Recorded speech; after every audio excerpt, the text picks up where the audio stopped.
And by 1998, the first Spyro game is released. Now, there was only about 10 people that worked on the first Spyro game, and then by the third one, they had just over about 20 people. After the critical success of the Spyro trilogy, Insomniac was able to leave Universal Studios and work with Sony and PlayStation alone.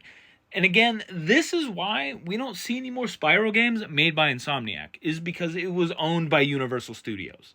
Now after Spyro, the next game that Insomniac would release would be on the PlayStation 2. And that game would... Get out of here. No, that game would be Girl with a Stick. Now to quickly go over Girl with a Stick, this was actually just a code name for a game called I-5. It was supposed to be a much more serious tone for a game and have a lot of inspiration and themes pulled from The Legend of Zelda.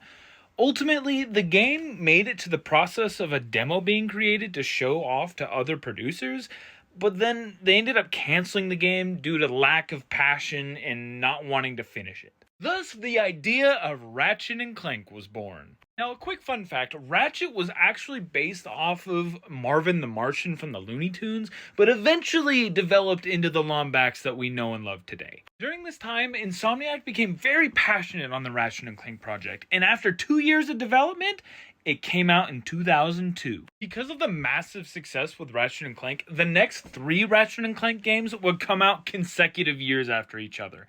During this time, they shared a building with Naughty Dog, and that's how those 2 developers became so close with each other. It became a healthy competition between the 2 of them, where they would have meetings between each other about showing off their games to each other.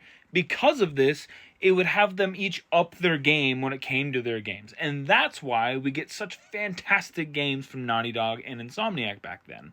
And one last fun fact, Insomniac was actually an independent developer until 2019 when Spider-Man released. That is when Sony acquired them officially. And there you have it.